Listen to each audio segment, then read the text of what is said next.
Loud!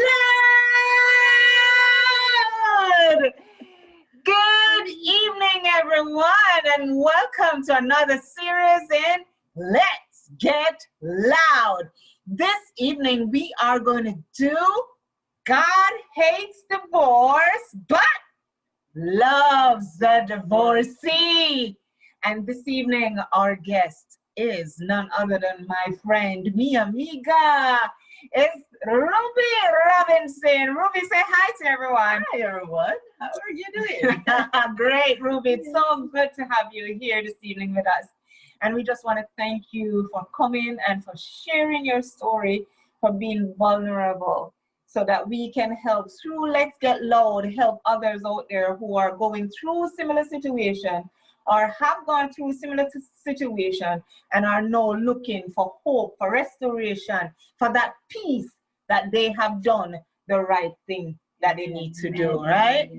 So this evening, Ruby, we just want to talk a little bit and learn more about you and how you came to this truth that God hates divorce, but loves the divorcee. I know when I heard you say that for the first time, my eyes popped wide open because I was like, where was that truth when I needed it? Yes. So tell us about your journey to the Cayman Islands, because I know you're not from here. Yes. Well, my journey to the Cayman Islands is I came here in 1988 to work at a salon on Mary Street. Anyways, when the people then contact me about the job and said, would you like to come to work for us in the Cayman Islands? And I said, where is the Cayman Island? I didn't even know where. Where is it? I've heard about the Cayman, but I didn't know, Right. So I said, where is that? Say, a small little island, very busy, well developed. Right. So would you like to come to work for us? So I said, okay. So anyway, I was debating it, whether I should come or shouldn't come, because I had a job in Honduras, and which we're allowed. Right. And I said, I don't know if I should go there. So I spoke to my boss, we were working at the time, and my co-worker, and I remember one of my co-worker said to me, she said, go ahead, it's a different, go other places, you don't want to just stay in Honduras, so just get up and go. So I said, you think I should go? She said, yes, go ahead, and that no other places. So I said, okay then. So when the people then contact me, I said, okay, yes, I will come.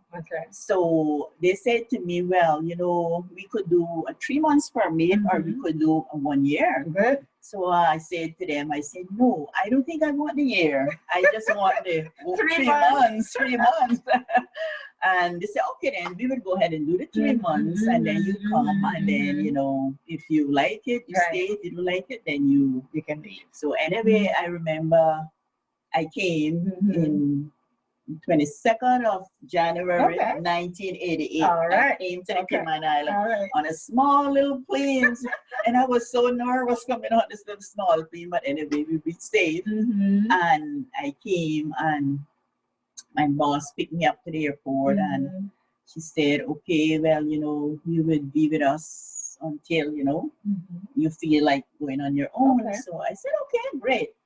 Very nice people, treat me very good. Anyway, I start to work there, and I liked it. I liked the salon, I liked the people, and going on working. And then I was there like 3 months when I met my husband. All right. Met my husband. The Honduran met my husband. Yes, right there. So anyway, I met him, and there was a barber shop next door that he used to come there, and then he used to come next door and say, hi, how are you? And I said, well, I'm fine. And he said, can I invite you for some lunch? And I said, sure. And he invited me for lunch like every day. And then all of a sudden, then he began to send flowers to me, and come and talk to me and whatever. And anyway, I said, that this guy who seems to be a nice guy. So I remember one day he invited me to go to the movies. And I said, okay, no problem. We went to the movies and very nice, treat me very good. Anyway, he said, okay, I think I like you. I like you. Okay. So I said, okay. And then we start to date then. Okay. So after 3 months of dating, 3 months. 3 months. 3 months. Of Trace. After 3 months of dating, then we decide then to move in together. Oh, okay. Move in together. Okay. And then we move in together. And then we got married. After we got married. After the 3 months? Yes, like, no, not after the 3 months. Okay. Like, I would say like almost a year. Oh, okay. Almost a year. Okay. No, like 6 months. 6 months. After that, we got married. Like half the year. And then after that, then Katie came. Okay. My daughter came. And then after she came, then like, I would say like probably 6 weeks after she born, we was living at his parents' house during that time. Okay. And I remember one day he said to me, well, I'm going away. I said, well, where are you going? He said, I'm going to Jamaica. I said, okay, why are you going to Jamaica? He said, I just feel like I need to go. So I remember saying to him, well, how are you going to Jamaica and leave me with this young baby? I need help. He said, well, I don't care, but I need to go. So anyway, he packed the bag and he left to Jamaica. He spent a week in Jamaica. Okay. So when he come back, I said, well, what was your trip to Jamaica? So he said, well, I just needed to go and I went to Jamaica. So he didn't give me any reason why he went to Jamaica. But anyway, it happened and, you know, that he began then to travel. Okay. A lot from Jamaica. Okay. Start to travel again. Then I would say about 3 weeks after that, he said he's going to Miami. Okay. So I said, to Miami? He said, yes. I said, well, what happened now? You know, that you want to be traveling and I have the young baby. Right. So he said, well, I am my own man, so I could go and come as I please, or I could do whatever I want. Oh, even though he's married? Yes, even though he's married and have a young baby. And I said, okay.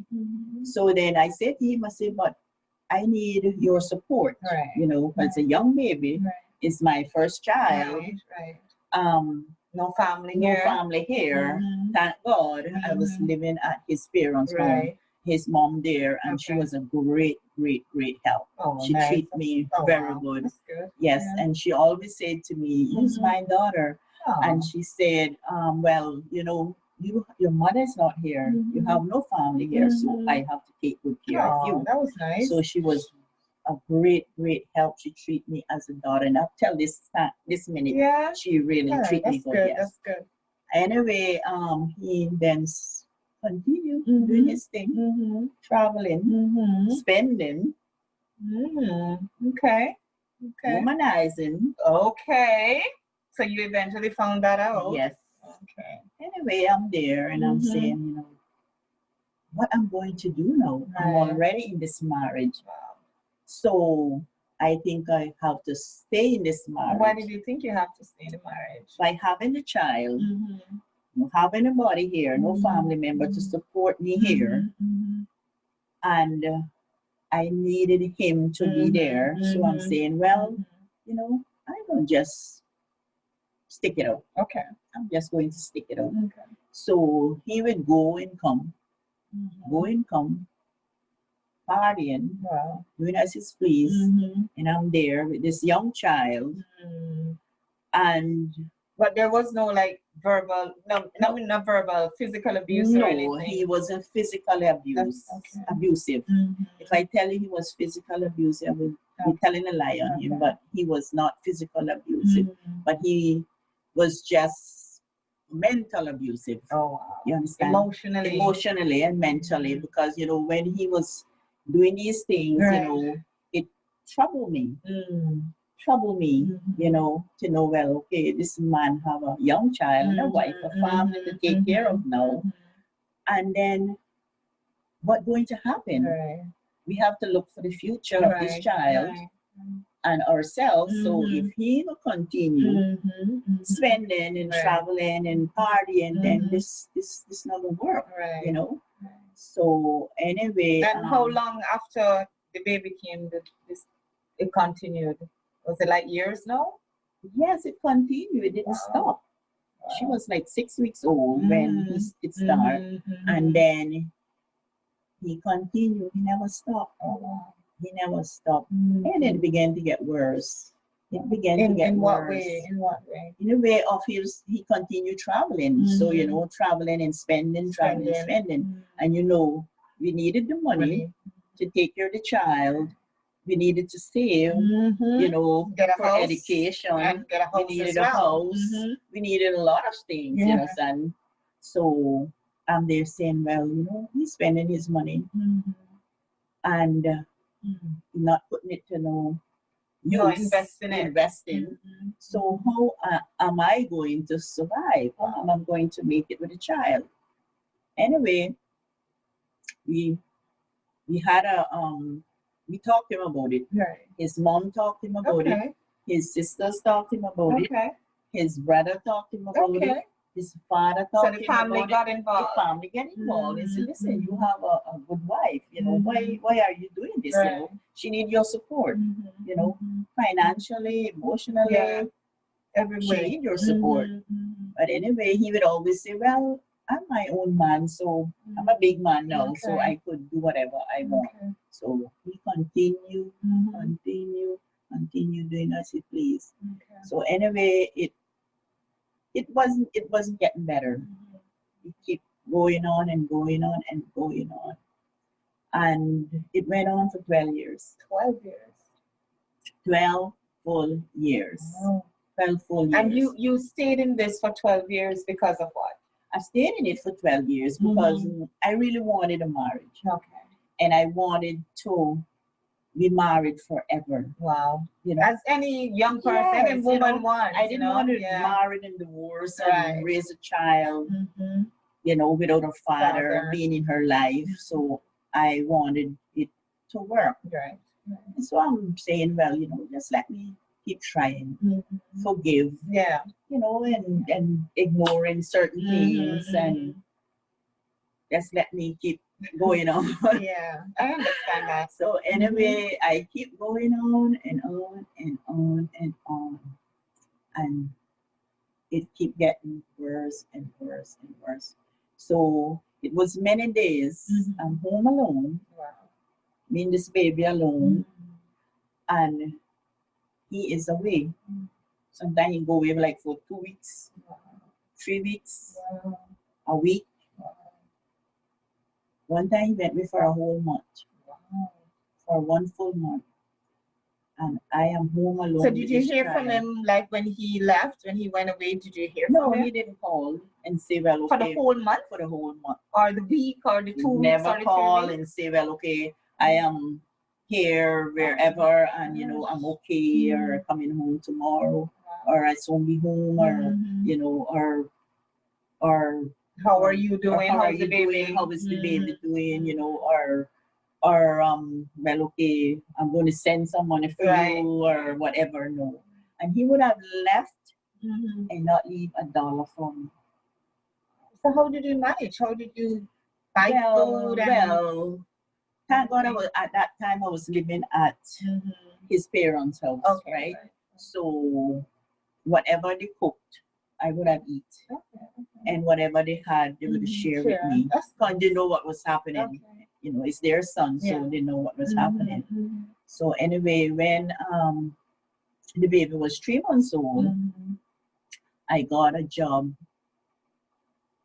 with this lady. And she called me and she said she heard about me. At that moment I wasn't working. So I said, okay. So she said, I want to come and see you. I need somebody to work for me. And I said, okay. So she did came and spoke to me and I accept the job. And she said, okay, well, I would start working. So I started to work with her then at when the baby was 3 months old, and then things now will get better with him. It's just keep going on and on and on. So I'm there stressing of all of this, you know, stuff. I need my husband. Yeah. I need his support, Yeah. you know. Yeah. And I'm there just swallowing everything, stressing off everything. There was night I couldn't sleep. He's not home. And I'm saying, suppose something happened to me, this baby, you know, who I'm going to call, you know. I mean, I shouldn't be calling his parents. I shouldn't be calling his brother, his sister, or anyone for help. Like, he should be there to help. But anyway, thank God there was a great help to me. And anyway, keep going on and going on and going on and going on. And things never change. Never change. But then I decided to just, you know, go into it, bear it, go into it, bear it, and saying, well, okay, his own change, you know. And why did you His think own he would change though? Because I'm saying, well, probably he will realize that he have a family, that he need to be there for them, or somebody would say to him, well, listen here, you know, you have family, so just focus on your family. So anyway, it didn't change. And it went on and went on and went on. And what kind of 12 emotional years. effect did this have on you? Well, it affected me emotionally bad. Because I finding that I began to get sick. I was stressing so much, you know, mentally stressing that it began to take a toll on me. And how can you describe on my that body? on your body? So one day I remember I was at work and I was doing a shampoo, and all of a sudden my head just gave a big spin. Wow. And everywhere just went dark. And I remember leaning up on the wall near to the shampoo basin, and my boss saw what's happening, and she said to me, are you okay? And I said, I feel bad. So she said to me, what happened? I said, I don't know, but I feel very bad. So she said, I see you feel bad. She said, okay, come, I will finish the customer. So you go and have a seat. I did, as she said. And anyway, I'm there and I feel so bad.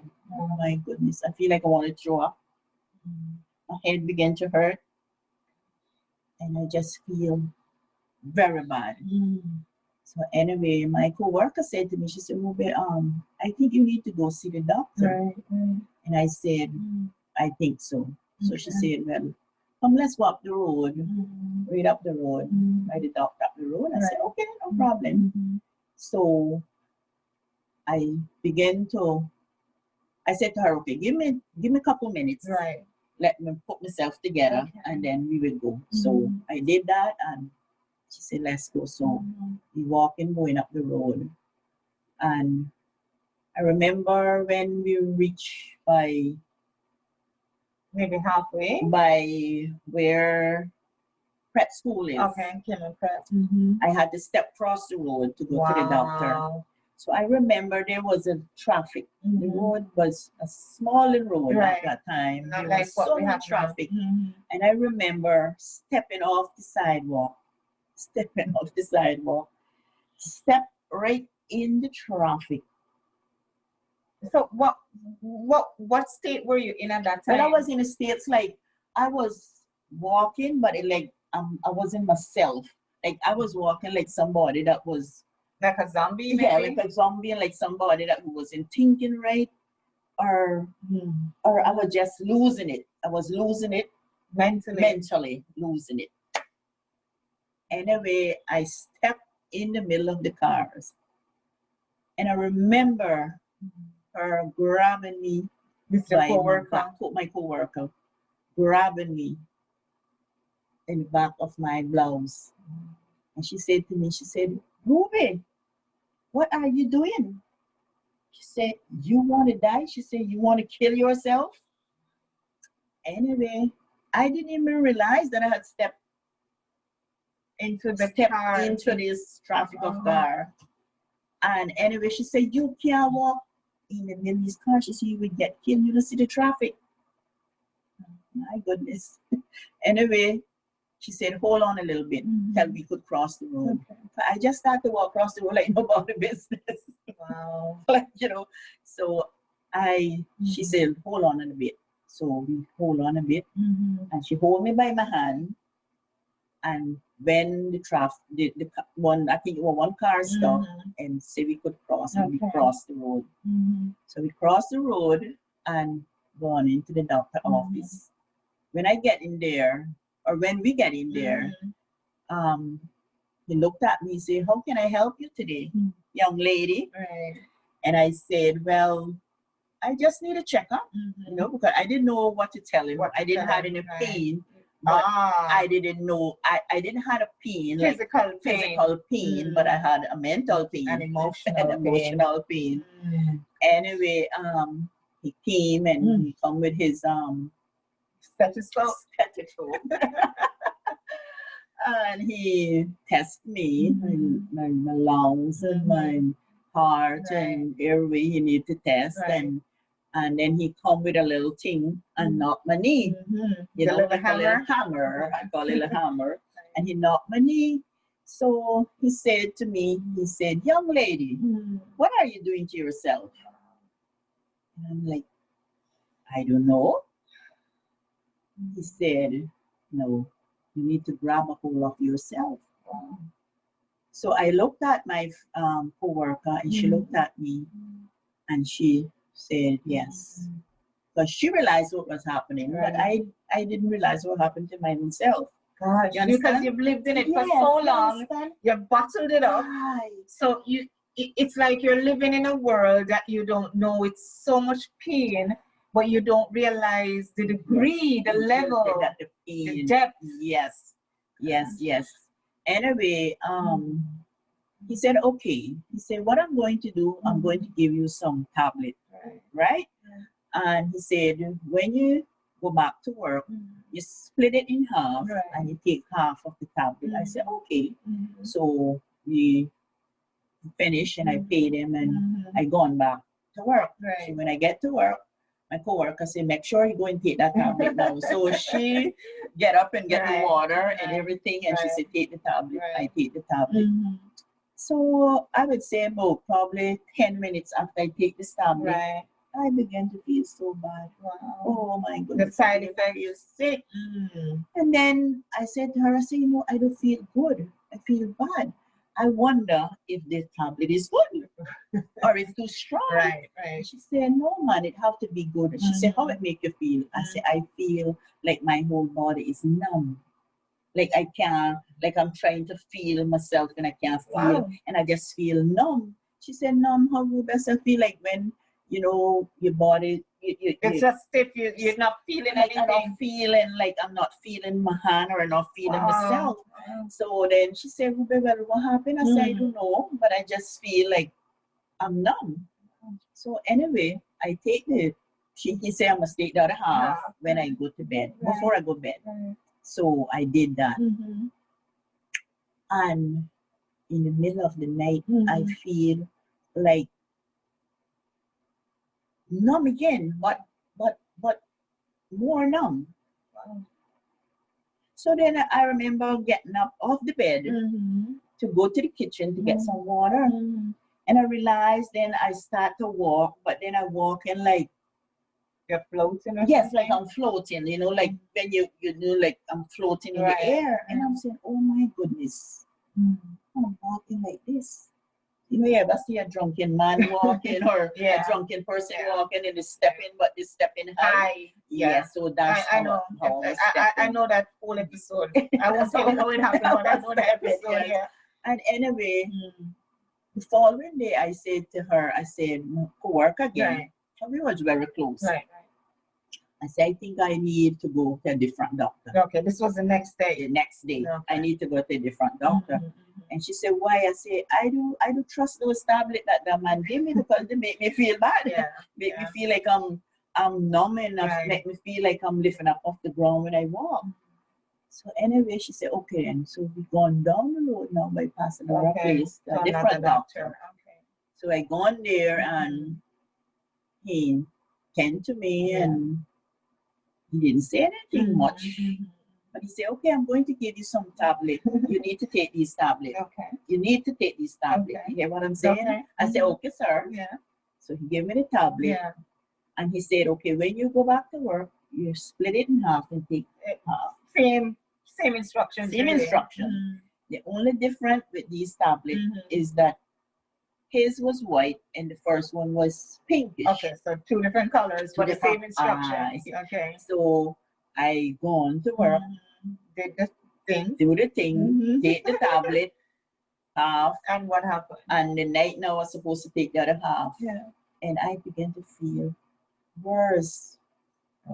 Worse. I began to throw up then. And then my head feel like it is swelling up, like somebody was pumping air in it. I'm saying, no man, I don't like how I feel. I feel very bad. Right. And then I began to really, really get sick. When you said really get sick, can you just explain a little bit sick more? In my body, sick, but it was causing from the emotional stress. And then I began to go into a nervous breakdown. So when I went back to the doctor again, I went to the same doctor again, the one down the road. And he said, you know, you are headed for a nervous breakdown. I need to give you. How did you feel then? Well, in terms, when he said that to you, how did you feel? Well, I had feel like nervous breakdown because I'm saying, well, nervous breakdown. I didn't even know what nervous breakdown was. I didn't know what nervous breakdown is. I've never feel that way, and I'd never seen nobody with it. So I wondering what nervous breakdown is. So when I got back to work, my co-worker said to me, she said, "You know what nervous breakdown is? It's when people going through a lot of stress and it hit their nerve, and that's what I call nervous breakdown." And then she said, I have seen people, it happen to people, so that's why I'm telling you. I said, oh my goodness. And anyway, I began to like losing it. When you say losing it, going to this nervous breakdown. So more stress added. More stress added, you understand? But what happened was that he explained that the stress was already there. So when it licked me, it really licked me. You understand? So anyway, I decided not to take his medication anymore. And then I decided to get some natural supplement. And what kind of supplement? I get some natural supplement. Like vitamins? Yes, vitamins, multivitamins, iron, and like to kind of build up my nervous system. And I began to take those. And it helped a bit, but it didn't help much because it's all was in my head. In your mind. In my mind. My mind wasn't settled. And that's the most important thing, you know? Yes, the mind. Because if your mind is not settled, then your body cannot function the way it needs to function. Yes, because the mind is the computer system that drives all our nerves. Exactly. Yes. So there was this. I feel like I was not going to live to see the following day. I thought I was going to die.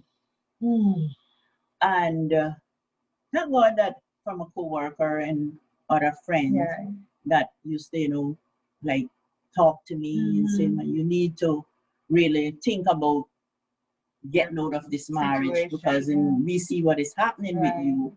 We see what you're going through and it don't make sense. But I'm still there saying, I want my marriage to work. So I'm going to try to work with it. But where do you think that belief came from, though?